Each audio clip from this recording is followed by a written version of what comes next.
my darlings. Welcome to the final episode of Season 5 of Blood Bonding, post-season interview show for ATL by Night.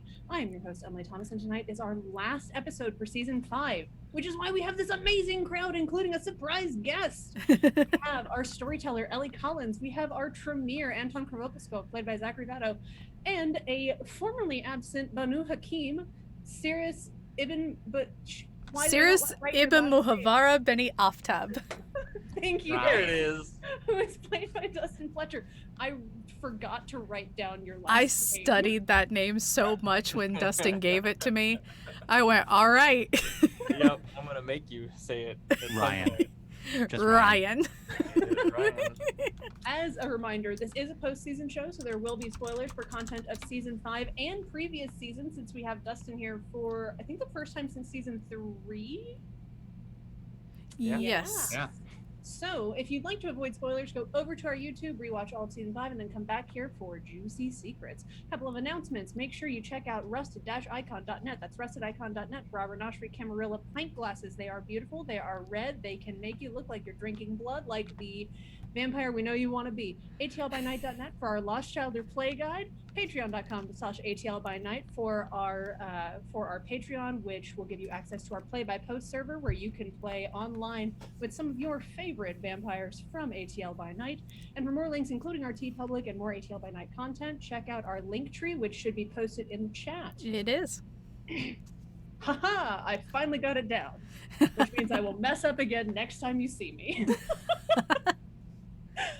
So, how is everyone tonight?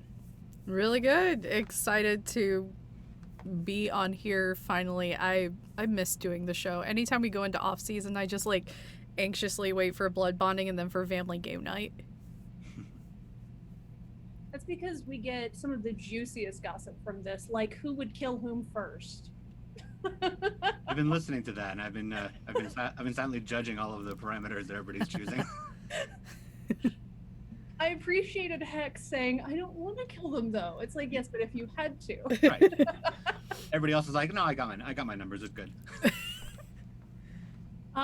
So maybe starting off at sort of the beginning of the season, what was the worst thing for you or for Anton, your character, in the SI facility? And Dustin, if you have an opinion on this as well, because you were watching at home.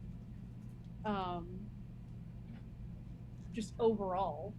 The worst thing that Anton experienced in Yeah, the like Or most the upsetting, worst thing most you found, I horrifying, guess.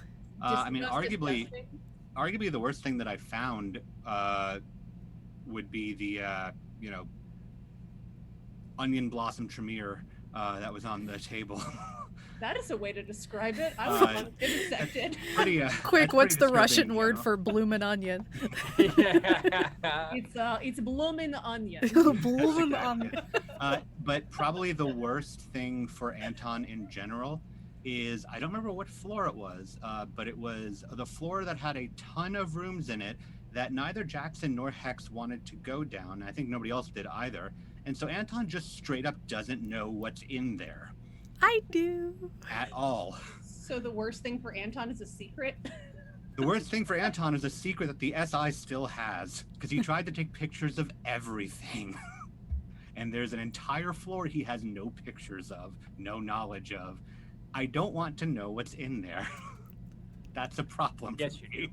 Yes, you do. The player does. Anton doesn't want to know now because that means it will be coming. If he couldn't find out then, I just hope I never know, because it means it never enters my life. I know what was the worst for me writing for that. And that was the overfeeding rooms, where there are like 4 different kindred that are like hooked up to feeding tubes, just being pumped full of blood at every waking moment to see how much they can hold. And what was the Love it. final answer? A couple of them have exploded. Yeah. It's like fish. Yep. Oh, actually, there's one other thing that Anton hated, and it was when Ellie said, when we were walking down the hallway that had Aaron in it, Ellie said that there were a couple of voices that Anton recognized, or thought he recognized, and I didn't get to see who they were. So that sort of ties in with the other one. I will say now that she's a part of the show, one of them was all tummy. Okay. So there's that at least. Mm-hmm. Dustin, I don't know if you had any opinion because I don't, because I am. I have not watched almost any of season 4 or season 5 because Cyrus is currently in a very high stakes situation. I told you not to bring this here. No, I love it. Keep the bugs. Well, this is and because of that, I want to learn as he learns of what the Coterie's been up to, if and when I find out. This is probably the point where we tell you that this is a spoiler-riddled episode of Blood Bonding for the. That is okay. I mean, to be fair, Dustin's in the group chat. You get to see us screaming. It's true. I do, and I'm like, ooh, juiciness. I love it. No, that's when we squeeze all the bugs. Squeeze, squeeze. Oh no. So what character from A Bug's Life is your character's favorite? Or is your favorite Ellie? My favorite character from A Bug's Life is the tiny princess. Like, Yes! Princess Ada's Yes. little sister. Yes. I love her. I also very deeply love Stick Bug Fair. because David Hyde Pierce is a Great legend. choices. I always get that movie and Ants confused because they came out at the same time, and I always mix them up, and Okay. I don't even know. Okay, so A Bug's Life is the one that has like the ladybug who says, "I'm a ladybird beetle." Or that's No, Mr. I'm Ladybug. a ladybug, so that automatically makes me a girl. The Yeah. ladybug's voiced by Dennis Leary. That's right. That's There we right. go. That's right. And then the caterpillar that says, "I'm a beautiful butterfly." That's one. right. I'm scarred from Bug's Life though, because when we've gone to Disney, there's this like, I guess you could say like 4D theater show Interactive of, So experience. bad. yeah, like fucking. Going like across the seat. Yep. It's like, oh, you can leave the theater now. First, let's make room for the small bugs, and then under your butt, you feel small bugs Like running. a traction pad just kind of goes. Ugh. Did anyone else play the N64 Bug's Life game? No. Yes, Yes. It is so good. No. What about you, Zach? Bug's I will Life. take your word for it. My favorite is Manny, the praying mantis magician. Yes, Francis, the ladybug of course, magician. Manny's your Yes. favorite. More serious. What was? Because we know Cyrus didn't get to go to the Dustin Club, the Succubus Club. We're all going to the Dustin Club later. Dustin is a succubus, confirmed. It's true. We found it out right here on Blood Bonding. What was your biggest fear going into the Succubus Club? That goes for the Storyteller as well. My biggest fear was these shits were gonna get themselves killed. Because I had conversations with a couple players where they said, what if I do XYZ? And I was like, you'll die. You will be killed. And they were like, but like how killed? I was like decapitated on the dance floor killed. And they were Which like, would be okay, a I'll think great- about it. I was like, That's a great name for an electronica song, though. Captured in the dance floor. yes. So I spent the whole night being like, just like in the back of my head going, don't do it. Don't do it. Come on, don't do it. My biggest fear was people trying to cause fuck shit and kill people and break stuff and whatnot. But second to that was meta-wise, I knew that Anton was most likely going to get arrested at the Succubus Club because it was mentioned that he was in trouble and had not been arrested so far. So as the finale episode, it made sense it would be here. I was concerned that I was going to be framed for something at the Succubus Club. As opposed to getting in trouble for something you did. As opposed to just being like, hey, you're under arrest. I was opposed that it was going to be something that I could not account for. Yeah, like a murder at the Succubus Club and you get like framed the for dead it. body in the back that I just went and helped clean up. Which, let me just say, that fucking dead body, I expected y'all to just like go out, throw it down a flight of stairs, because all he had was a broken neck. And I just thought you guys were just going to throw him down a flight of stairs and whoopsie daisy, not fucking two-piece and a biscuit this guy. I'll be honest. There was a part of me that went, okay, if it was just that easy, these folks would have done that. They wanted us to get rid of the body. It's because they're ministry. They just don't want to get their hands dirty or leave a party. Like, and you guys went, clearly the easy answer here is in my defense, I asked Aaron if that was the approach, and he said yes. It gives a new meaning to meat and three. There's also a very like a meta part of me that is very conscious that this is a horror show, and I felt like we haven't done a ton of horror. That's coming. Hold on, can we get a flashback? Can we get a flashback to 7 minutes ago talking about a blooming onion vampire? Right, but then like in between then, and then before that we had done like the medical horror of the previous season and whatnot. So like, yeah, I can cut a guy in pieces. Just wait till that SI book comes out and that Sabat book. I'm waiting. Lydia's waiting. So Cyrus, did he leave anything behind in the Haven that he was worried the Coterie would find, or anything that he expected the Coterie to find that they didn't? The Coterie's Haven? Yeah. The house. Mansion. Oh no, he had nothing in there. He had a go bag in the floor, and that was it.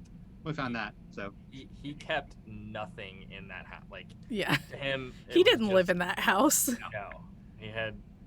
Again, it was he had a go bag in case he was there and needed it, and just because he has that personality of, I have to be prepared for any situation, and so if I'm in a situation in an area that I will find myself in, I need to make sure that there is hidden weapons for me, hidden things that I may need. And yeah, so other than that, no, he had. It was pretty barren. Like, his room would have just been almost an empty room with furniture with nothing on it. Which we established last season with the council when we were telling people go clean up your rooms, and go get Hex in Cyrus's room. They went into Cyrus's room and there's nothing. It was not good enough, close it. They found nothing. That doesn't mean there was. Well, yes, this season Aaron found the go bag under the floor. But that was what was funny to me, was everyone was so scared to go in Cyrus's room, and I was like, there's nothing in there. I had no idea why. I knew that Cyrus didn't have jack shit in there, because that would mean that he put some of his personality into this house, and it's not his place. I love that Chad is reminding us, when we said that there wasn't much horror, that a player character is full of bugs right now. Not one player character, two. 2 player characters are full of bugs, and I do have a list of what the bugs are inside all the doppelgangers. Which that could, I suppose, that could be a question, or we could find out if anybody else gets taken. Oh, that reminds me. That was one of my other questions. So, if you were Fomori, I want to say it in singular, not Fomori. Yeah. I've always said Fomori. But that's just potato. That's fair. I say Femorrisons. If you. Morrisons. That's from the Berenstain Bear universe, not the Berenstain Bear universe. So if you were Fomori, what would your bug be? What would you like your bug to be? Scorpion. That goes for you too, Ellie. Scorpion. You can't escape. Let's see. Yeah, the answer is scorpions, because of the blood sorcery, venom, the trick that Anton does. That's such a part of him. I'd want to be scorpions. Any particular type of scorpion? Not particularly, just ones to make it creepy enough that when they all come pouring out, it's terrifying. But just some of those out west type scorpions that you'll get encased in amber as a souvenir. I want to say something super scary, but I know deep down I'm just roly-polies. First off, that's precious. That would be scary to see come pouring out of a human. But at first you'd be like, what are all these BBs? And then they just flatten out and just crawl away. No, because as soon as there was light, they'd just be like... That's me. The slightest stress. No. I would... Oh, man. As much as I hate it, for a Cyrus doppelganger Fomori, it would be spiders. Ugh. I will say spiders are not what's on my list for Cyrus. Yeah, that's fine. Either, but that or centipedes. Like those big ones, like giant centipedes? The millipedes, yeah. Yes. Be terrifying. But a body full of cicadas just sounds awesome. I have one mouth and I have too many to scream. Just redefining. Just like, but like the idea of a Fomori full of cicadas who literally deshells the body at times to where like if they ever are injured, they just leave the husk behind and they're a fresh body. And so you come across the husk of an actual like human corpse, but it's just a husk, like a cicada husk. That'd be hilarious. Walk into the kitchen like, oh, good morning, Cyrus. Just keep walking. It's actually just the husk. The husk. But like it's like slung over the counter, so it's not even pretending to look human at that point. And equally as expressive. I think it'll be interesting if we get to see Cyrus and find out what's inside of him. No, it's not. Ooh. No, that would be interesting. His is Cyrus is one of my favorites because it's unexpected. I liked the one that you told me for Anton. I don't remember what it is like in detail, but I liked what you said. It's a very specific kind of spider. No, it's not spiders. Probably. No, it wasn't. No, spiders is someone else. Yeah. Do you know what would probably be the worst? A Fomori full of fleas. Ugh. Just the shell comes off and they go jumping. That weirdly. They just have soaring leap like by default. That weirdly makes sense from like the book standpoint of Fomori, like the old books. We have a question in chat. Would Cyrus smile? Nope.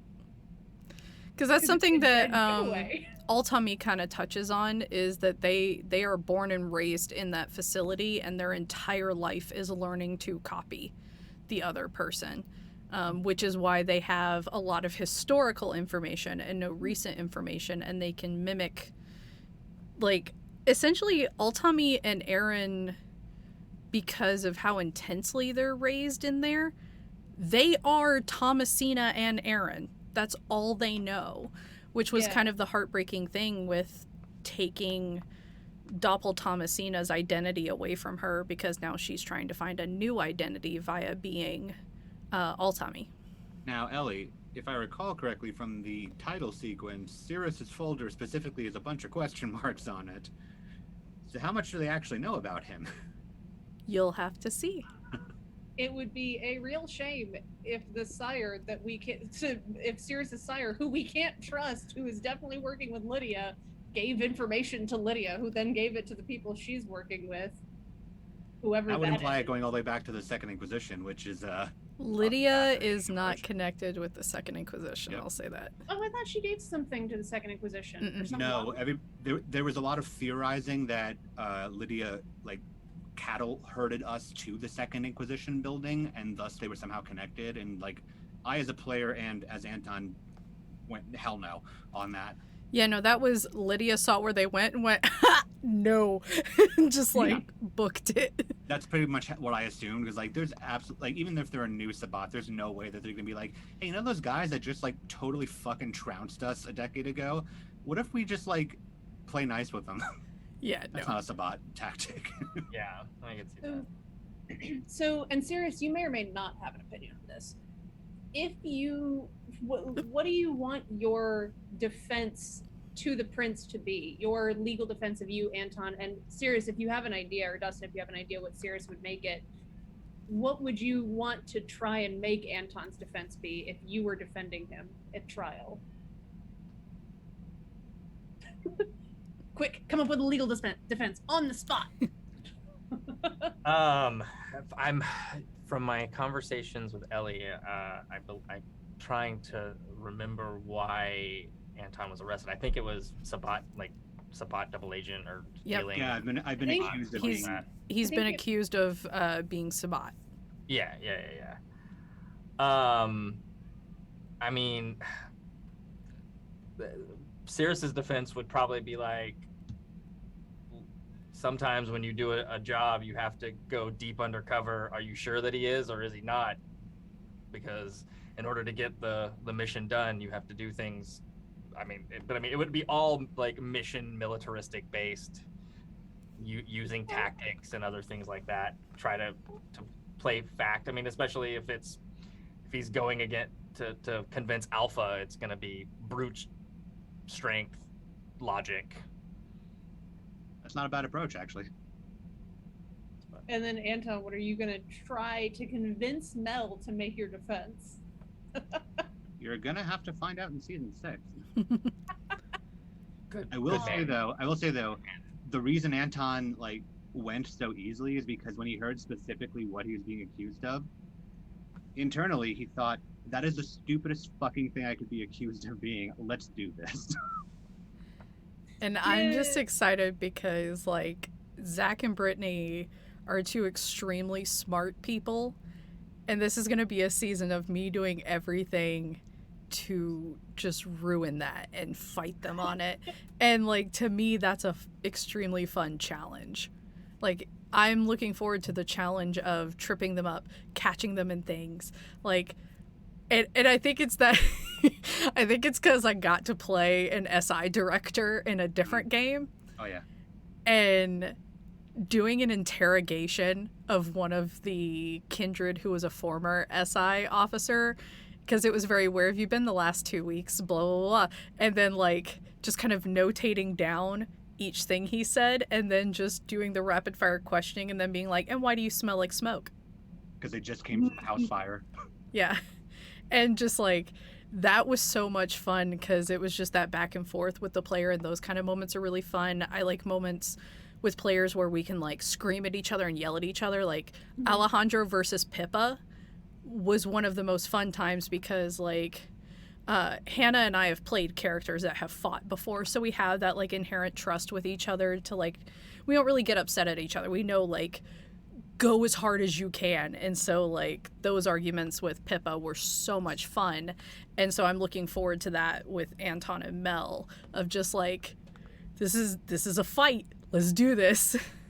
And, like, I did disclose to Ellie, like, for the sake of just her ST planning, what Anton's general direction is going to be. So the fun part for me will be seeing, like, just how far will I have Anton take that path that he's going to take, and take that approach that he's going to take, regardless of what she throws. Because, like, can she go far enough that I won't want to do that? Yeah. And it's interesting because we've also seen a couple of scenes that Anton's been clearly planning something off scenes that just been on the play-by-post server, because he sent some of his allies in the Chantry a backpack. No, the backpack is still at the house, but towards the end of the season, he approached the Primogen, Proctor, with a book that he had been working on. It is a book that is composed entirely of new Tremere rituals, the Path of Oblivion. Ellie was kind enough to let me homebrew a Tremere blood sorcery ritual path, much like the old days, and then she vetted it for mechanics and made sure that it functioned properly. So this is a brand new path of blood sorcery that is steeped in oblivion that we found in Atlanta now. Yep. And it mirrors a lot of things from... Could Cyrus get that? Sorry, I didn't mean to interrupt, but... Could he get that? He would have to... Benuakim can do blood sorcery, right? Mm-hmm. Yes, Benuakim can do blood sorcery, and he now has blood sorcery thanks to the season 4 prequel or prologue. But these are rituals which, unlike the blood... this was one of the defining moments for why Anton gave Cyrus blood sorcery. He will not teach him rituals. Rituals are written down things that you must learn by book. Like the blood sorcery disciplines can be inherently learned like any other disciplines, but rituals are a taught practice, and that's the dividing line. That's like the last straw line for Anton, where he will not, like, he wouldn't teach blood sorcery to Thomasina because she's not a Tremere. He only taught it to Cyrus because he is technically Banu Hakim, and therefore, if he had it, it would not be weird that he had it. Or if anybody said, like, why does he have it? Anton would go, he's Banu Hakim. And it's a pretty easy shuck off of him, but he will not teach the rituals because that is Tremere stuff, and it's easily traceable. So if he got his hands on the book, if he got his hand on the book and had Oblivion blood, then he could learn them. Anybody that knows blood sorcery and has their hands on Oblivion blood could learn them. Deeply concerning. I tried to mirror things that already exist in V5, ritual-wise and discipline-wise, and also call back to some V20 stuff without going too overpowered. A lot of stuff is actually like the more nerfed or ethical version of V20 things. Ethical. Interesting choice of words there. Yep, that's the only word. That's the only thing I'll go to on that. the only extent I'll go to on that one, but there is a bit on there that I would say is an ethical version of a V20 thing, and if it ever comes out, you'll see how. Interesting. Speaking of ethical, Cyrus, will we get to see more of Ryan in this season? Because last we saw you, you had raised your humanity by 1, I believe, right? I did, and then I lost all my touchstones. So we'll see what happens. That's right. We're gonna have to grapple with that. Yeah, I'm excited to see where Cyrus goes. I don't know exactly where he's gonna go once he comes out of this. If he comes out of this, who knows? But I will say that we will see a very different Cyrus moving forward. That's exciting. Any sort of like, not spoilers, but any sort of hints? I mean, you have to. I mean, just based on what was revealed at the end of season 5, with Dot informing him that his former wife, Dr. Amanda Gilbert, was turned and is now Banu Hakim, thus failing his last touchstone, and also the fact that he is torpored in a state and in constant communication with a Malkavian. So who knows how that's going to affect him? Who knows how that's going to affect his already broken mind?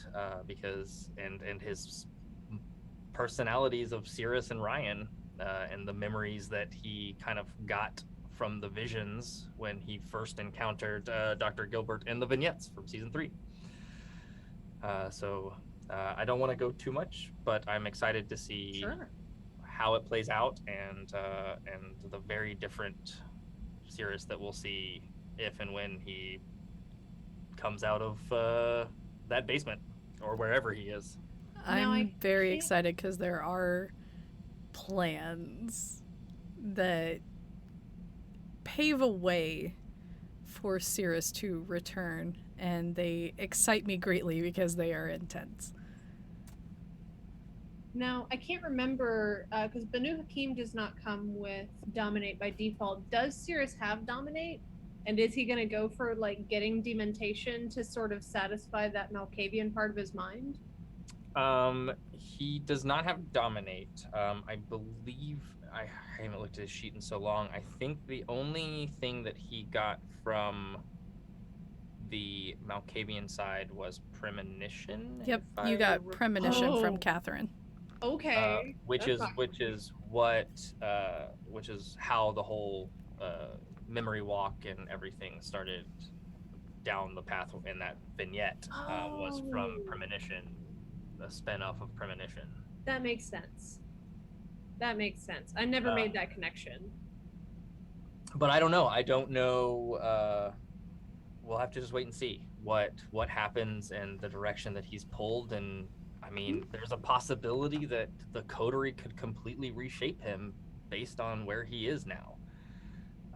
So it's completely, up in the air of what his current mental state is and kind of how he is right now, because he'd been through some stuff. Like a 24-hour Muppet channel.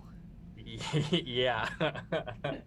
Well, it's what, 24, because he's in torpor right now. It's like 24 hours, 7 days a week for what, 3 months? 2 months? 4 months? I don't know what his blood potency is at, so I don't know how long he'll be torpored by default. We also have to have the steak taken out of him first. That's a key factor. Yep.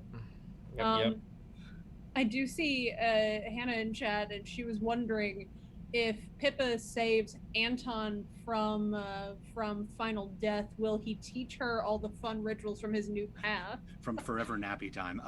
That's the way she worded it, yes. I mean, I'll just go ahead and say that would certainly be good proof positive of intentions not being aligned with the Sabbat. So that's going to make Anton a lot more amenable. That could be interesting. Fair. So this season, I haven't done this one yet. this season was a huge emotional roller coaster. We had Coda, we had Thomasina potentially going walkabout, we had Dot dominating Hex, we had the entire Succubus Club, among everything else. We had, the humanity of Fomori. What was the most emotional story moment for y'all this season, personally, each? I'm gonna go with the revelation of Altami, just because everybody was just really on their A game with that. And there was a lot of high tension, like the room was split. Leona was just killing it with her performance. We had a lot of very intensive, like, philosophical discussions about identity and choice happening in that moment. There was just a lot to take in all at once. I think that would probably be it for me. I think for me, it's hard to say because I have to play all of it, so I know what's coming.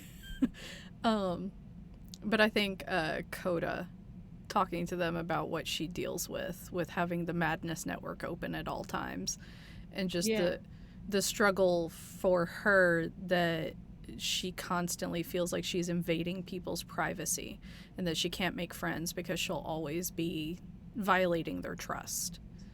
And her remaining independent because she feels like she doesn't have a place. Because by default, she is, like, to her, breaking the law. And then just describing why she goes by the name Coda. Breaking the law by just existing, or breaking the law by... Because because she can constantly read people's thoughts and can't turn it off. Ah, okay. Yeah, makes sense. Constant invasion of privacy. And just describing the like how she got the nickname Coda because of everything that was done to her by her sire. Yeah. Yeah, because, I mean, Kindred in the end are monsters. And I like occasionally reminding everyone of that. Yeah. During the finale, Anton said that knowing Thomasina has history with Ministry made, quote, a thing with snakes make more sense. What is his new interpretation of the DragonCon premonition? So it's not too terribly far off, but Anton's interpretation of the DragonCon premonition was the notion of the election happening, and then Thomasina getting elevated into a position of status. But the vines turning into snakes and then biting her was the notion of just maybe falling in with the Ministry, or the Ministry trying to use her or leverage her in some capacity. Now Anton is seeing this past and seeing it more so as a past coming back to haunt you. Obviously, it doesn't mean that that's the case, but because, as Anton also said in season 3, you won't know what a premonition means until it's on you. But at this point, it makes more sense to him, the snakes, because much like everything else in that vision having a significance that matches up into the real world, the snakes, the serpents, have a significance to Thomasina's life already, and not just something that's coming. We'll find out if that's the case. I love Ellie's face during all this. Yeah, like I said, because only about half of that premonition has come to pass. Oh yeah, I believe that. I want to touch on something real quick. Yeah. There are a few things that I love more than listening to one of Ellie's premonitions. Too true. It is legitimately a work of art. And it just, every time a premonition comes up, is just fun, like some of, if not the just best storytelling that I've ever encountered, because it just, those threads and the ability to weave a thread before the web is even made is... And there's so many details. Yeah, I remember for the Scarlet Coffin game, it was just, most of my notes were just premonition stuff. Yeah, it paints a very detailed picture every time. I've tried to pull from that the couple of games that I've run where people pull premonitions. Okay, I've seen how it's done. Can I emulate that at all? And when I started playing Malkavians and doing premonitions, I had a wonderful storyteller that said when you write premonitions, write it first where everything like is symbolic of what you're trying to say, and then write it again with everything symbolic of the first symbol that you wrote. So it always makes it more nonsensical when, like, because, you know, we had the Catherine's premonition about the final nights, and there was an elephant with sunglasses. And the elephant came from the Malkavian book of how the elephant sees all the different clans, and that represented her oracle abilities. And then rewriting it, the elephant now has sunglasses because the sunglasses represent the SI and their desire to use her oracle abilities to smash everyone else. So it's always write your premonitions twice. I like that. I think that's a really good tip. There we go. That's the question I was gonna ask. A lot of fans got very excited at what introducing Fomori might mean for Atlanta's supernatural population and supernatural creatures we might get to see. Someone did ask specifically if we're going to see Black Spiral Dancers, but are we going to see any other Garu tribes or supernatural beings that we should look forward to, or any that you as the players would like to see? Fucking hope not. Oh man, I don't I'm the wanna opposite. I don't want to see anybody werewolf in this city except for maybe some bone gnawers at this point, because anybody else showing up is a problem. Two types of players: fear and excitement. Yeah, I'm like Garu. Yeah, the werewolves are fun, but I mean, just being able to and watching the world of darkness as a whole, because there's so much than just vampire, but seeing wraith and all these others. But we've already seen some changeling. I would love to see some demon aspects come in. We did. We saw Yeah, one. we did. Oh, Yeah, okay. we had a demon. We didn't go into a lot of detail with them though, but we did see one. And Yeah, Anton there was very perturbed. there was a demon that came into town that's a wrestler. Oh. That's based on our friend Trevor Aon, whose I know. wrestler persona is a demon. Yeah. That's awesome. That's awesome. Okay, cool. So, Anton did that. Scry the Soul on him, and Scry the Soul works telling what supernatural creature it is if you've encountered them before, and he's never encountered a demon before, so he couldn't tell what it was, and he did not like that. I love it. Yeah, so stuff like that. Just getting to see more of the world of darkness is just super, super fun. I definitely intend to use more. Yeah, and I know we have the SI, but I would love to see some hunters come in. Oof. Cause that would just be so fun. Now, I do want to I will clarify say, Huh? you're gonna get your wish in a different kind of way. Oh boy. Awesome. I do want to clarify that when I said I hope not, I meant specifically about Garu. I want to see more changeling in the city, and I want to see more mages in the city. We definitely are gonna see more changelings and mages. We Mages. do have one known mage. Yeah, we have One known Talia, but she very much keeps to herself. And then we have the CEO, who he's not really a secret. He's a changeling that is based on the Monkey King.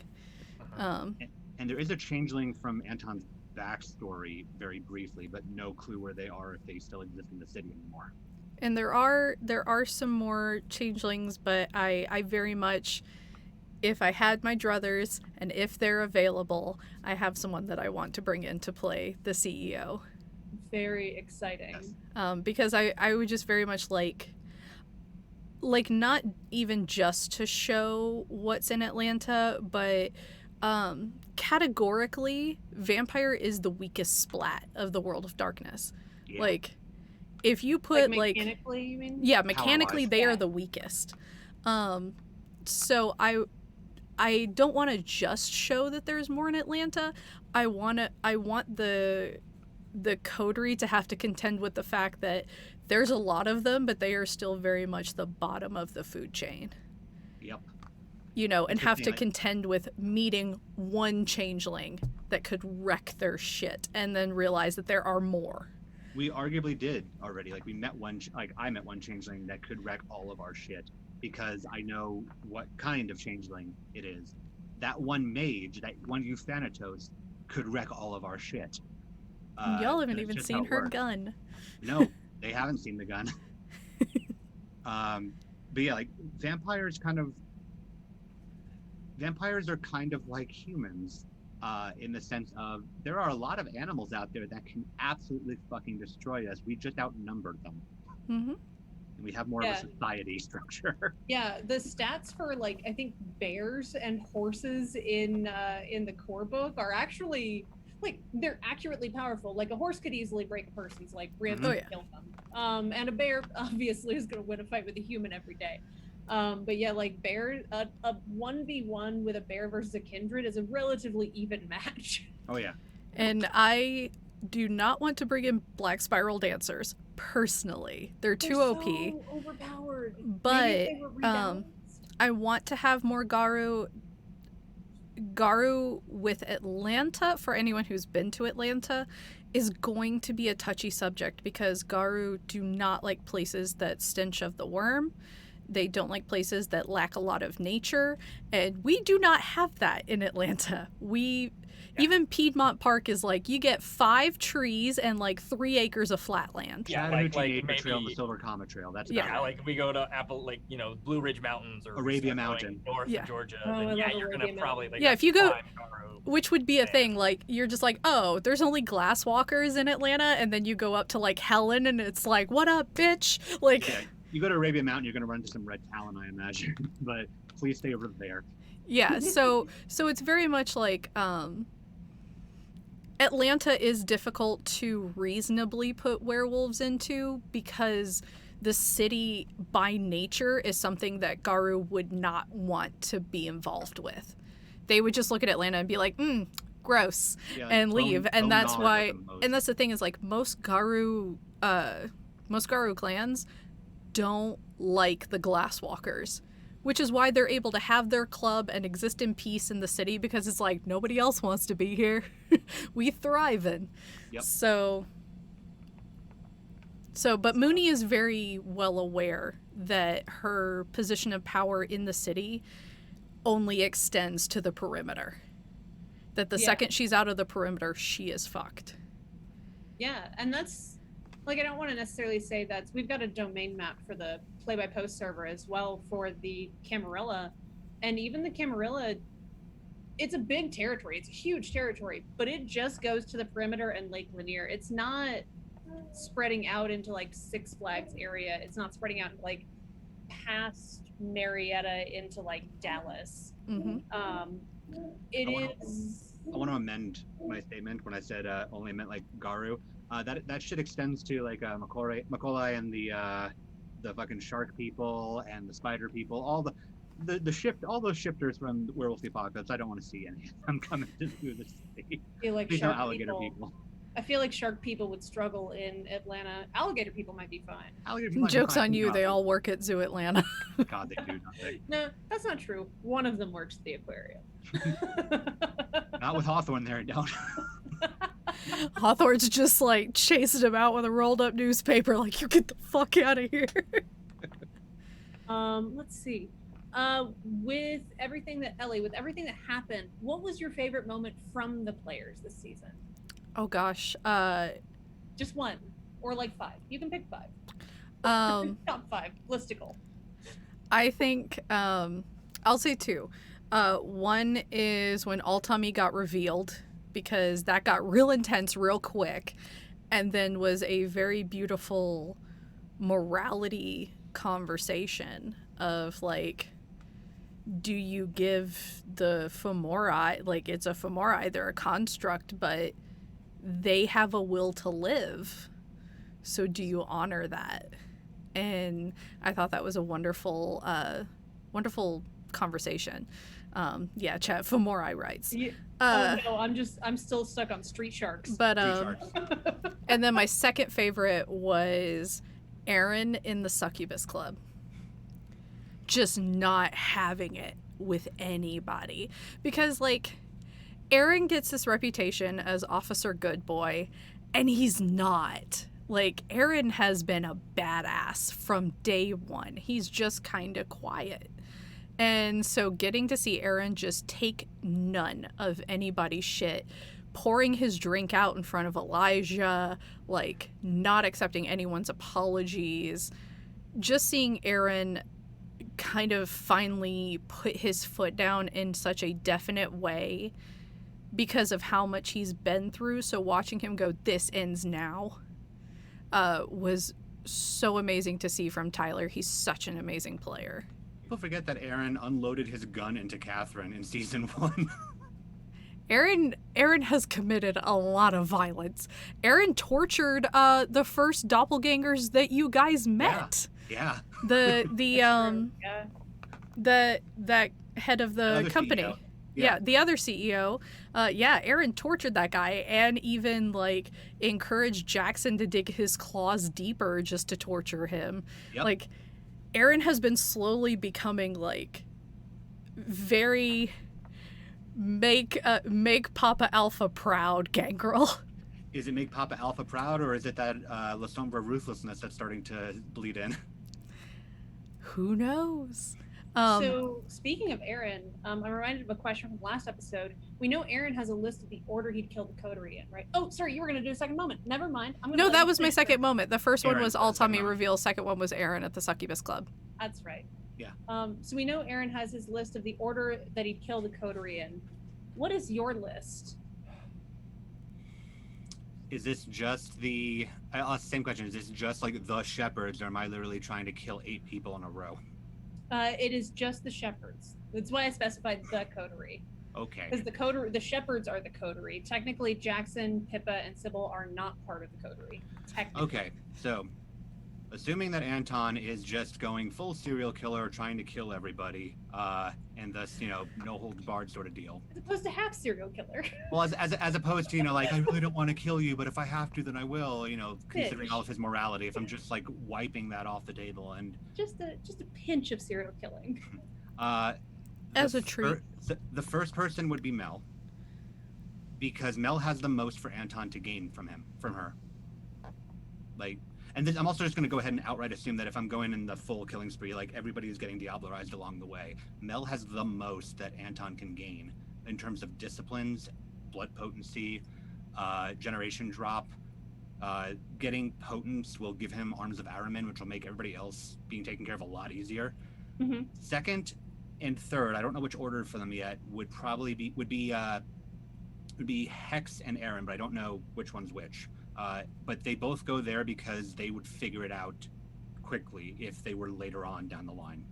If just Mel went first, there's a lot of ways around that, but those two have to go out before it gets figured out. Thomasina would be fourth, because Anton actually feels like he could probably persuade or delude Thomasina into what's going on. And then Cyrus is last because by that point Anton actually has an arsenal inside of him. You got to build up to Cyrus. Yeah. And of course, all of this is dependent on Final not getting boss. sniped by Here's Cyrus for along the feedback way. 2021. It's like the chart from Mortal Kombat. Yeah. Now, all of this is dependent on not getting sniped by Cyrus along the way to this, but If Cyrus goes full white. yeah. Ooh. I'm not saying it's not a possibility with where he's currently at. But yeah, no, that's the way to go about it, because also putting that order of Mel, Hex, and Aaron gives Anton all the disciplines that he doesn't already have up front, that he can then gain through XP through Diablerie. What's your kill order, Cyrus? Oh man, All at once Uh, with a bomb? probably. Just You've rocket launch. You've kind of said in a previous blood bonding, but I don't remember talked the about full it order. previously. Anton would probably be one of the first, just because he is to Cyrus is the biggest threat. But mainly just because he knows what blood sorcery can do, being raised by Banu Hakim. But I mean, yeah, his goal would be to take out the entire coterie at once in a fire, like detonate, bomb, burn, ashes. But if he had to pick them off one at a time, it would probably be Anton, Mel, Thomasina, Hex, and then Aaron. Interesting. For mine, do I need to give it as a storyteller or as like You can give it Dot? as an unnamed NPC. Or you can give it as Dot specifically. Because Dot has a kill order. I think we're already seeing it in progress, but let's find out. Actually, no. Dot's kill order would be Hex first. Yep, makes Just sense. spare her from that shit. Yep. And then Mel. Then probably Anton. And Thomasina. And she would save Cyrus for last because that would actually upset her. Where's Aaron in the mix? Oh, Aaron would probably be second. Okay. Just because she could leverage that against Alpha. Yep. Love it.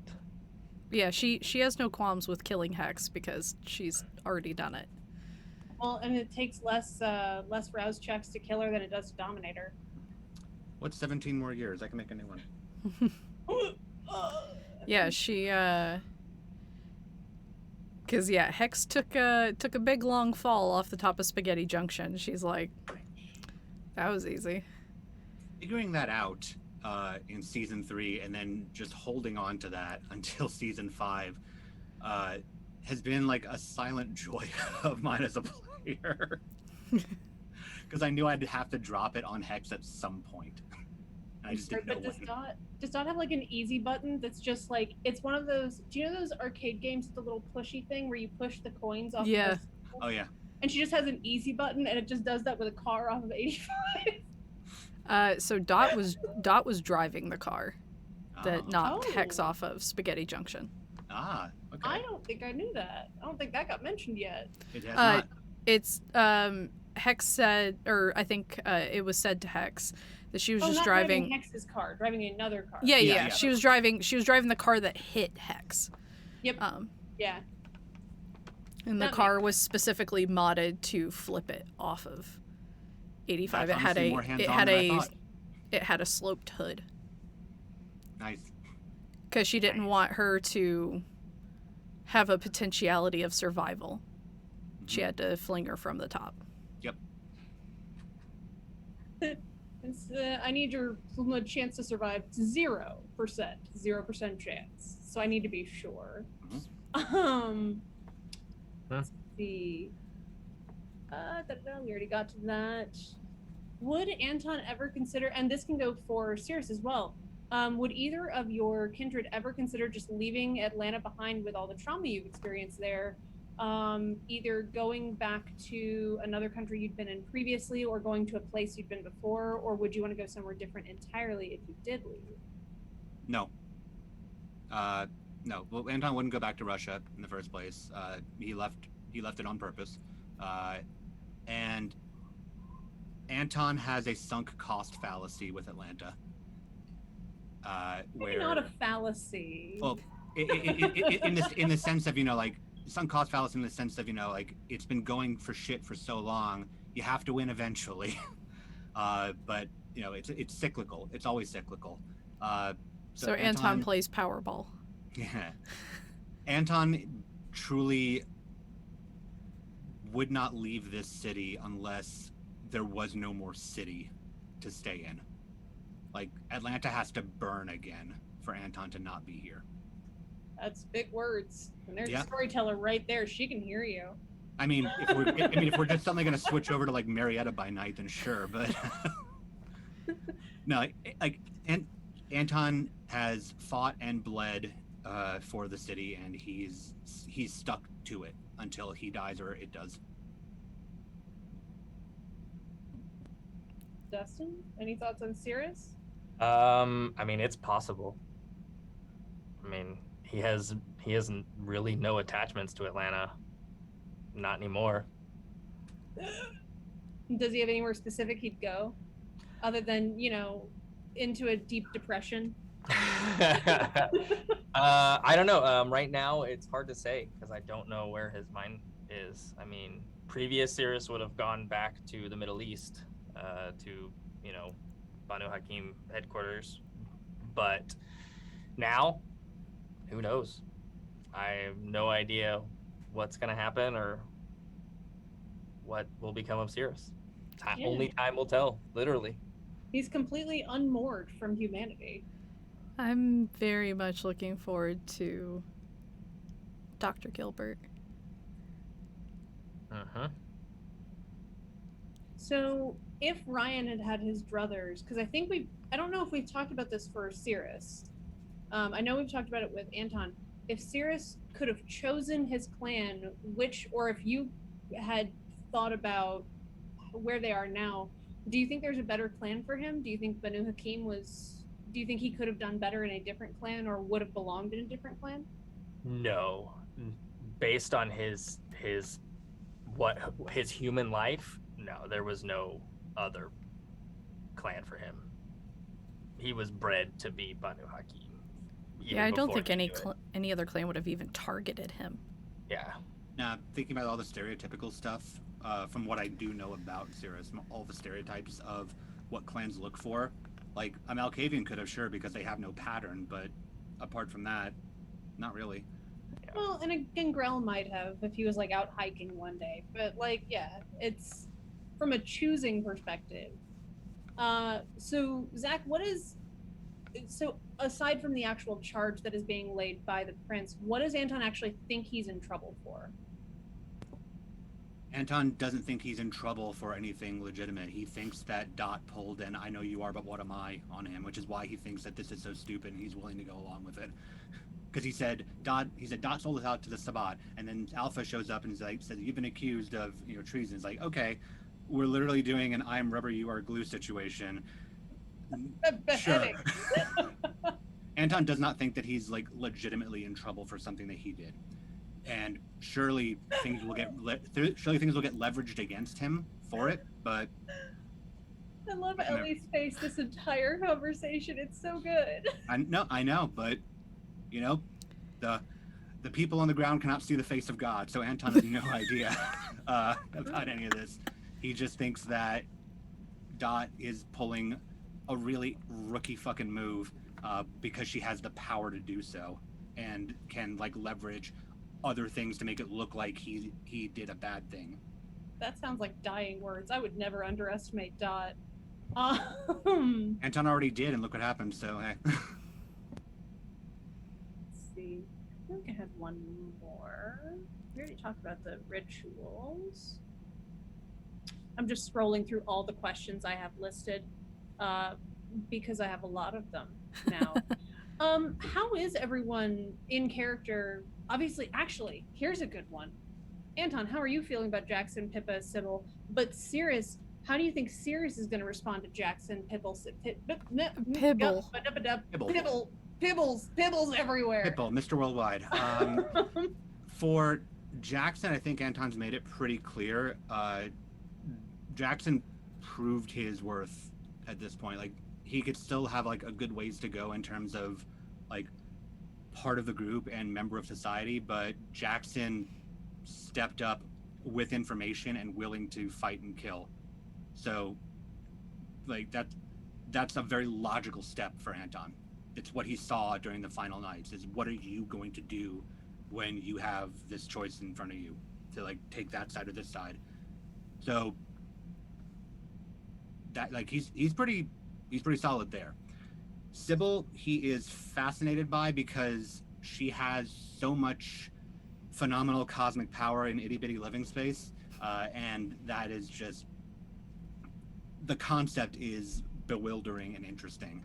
And then Pippa, again, another thing he's sort of laid out, where he sees the potential for somebody to make a choice, which I tried to say a good bit in season 4. Anton's trying to take a different path in approaching situations like that, which is why Pippa got the choice in the first place, as opposed to the usual, Zippo lighter fluid special. He's like, she feels like against the Camarilla, but Anton knows for a fact that she has zero fucking idea about this Camarilla and how it is very much not the Camarilla that she hates. So it's okay, I know what you do hate. I also know that you don't know this organization that we're in. You don't know this city to the degree that we're actually in now. And I know for a fact that you don't want to die right now. So what if you have the option to not? Basically playing a card of how zealous are you for the Sabbat? Like, are you an actual diehard zealot, or are you, I do this to survive? One-way ticket to Tilly. And then Dustin, how do you think Cyrus is going to react to these 3 new complete strangers, an independent Gangrel, an independent Lasombra, and a maybe former Sabbat Tremere? Well, Cyrus has met Jackson. Cyrus was there when they picked Jackson up. Mm-hmm. Oh, that's right. Yeah, you were. Because that was the Christmas special. That was the Which Christmas means special. he also heard Anton's theory that he was Sabbat at the time. Yeah, and that was the last time we ever saw Cyrus. And so that was, I mean, I think at that moment, Cyrus didn't trust them. It was too easy. They were waiting for them. It was an obvious ploy to Cyrus in his mind.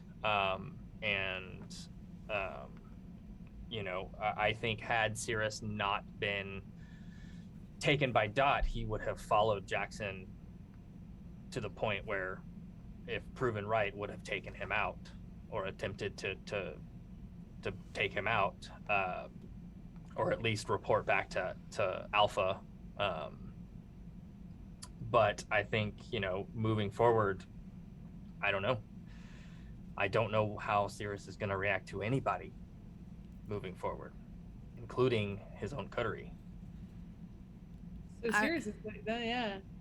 I will say one reaction that I absolutely cannot wait for is Sybil and Lydia's reactions to each other.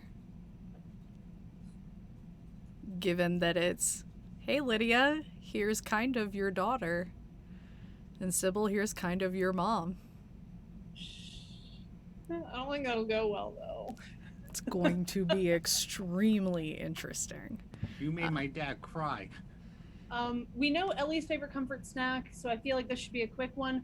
What was your kindred's favorite comfort snack before Embrace? French fries.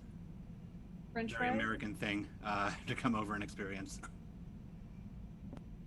Probably like beef jerky, because still on the go Military. stuff.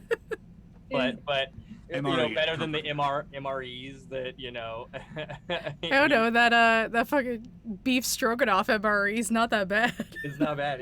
Yeah. So it was constantly living on MREs. Is Cyrus's new touchstone gonna be the Jack Links guy? Yeah, totally. No, it's Bucky the Beaver for anybody, which is it's only out in Texas area, but Yeah. they have a wall of beef jerky and it's so good. Oh, Bucky's. We have a funny question in chat. Was Cyrus one of those guys who genuinely enjoyed MREs? 100% yes. Oh no!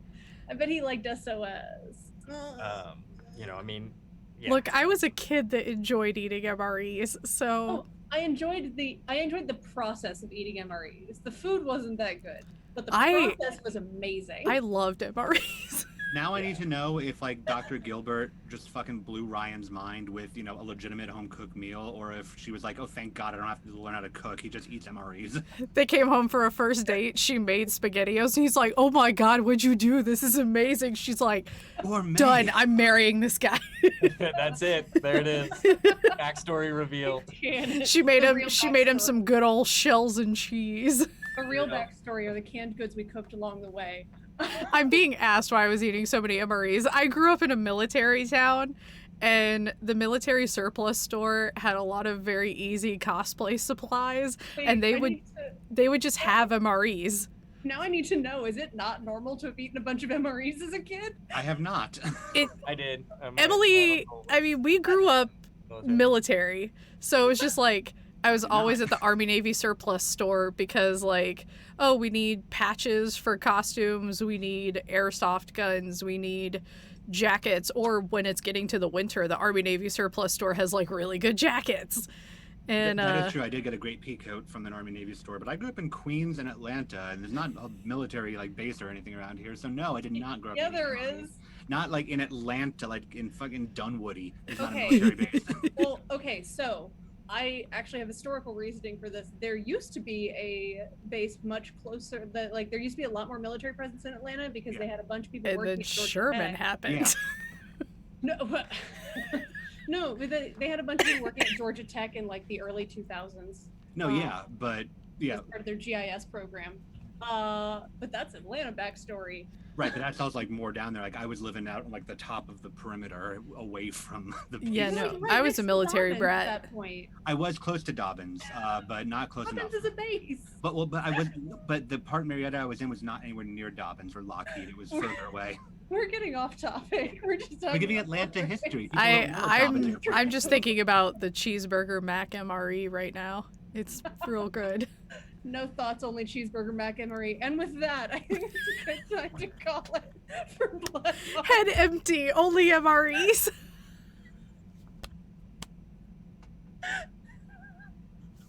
That's Cyrus's current mental state. Oh my god.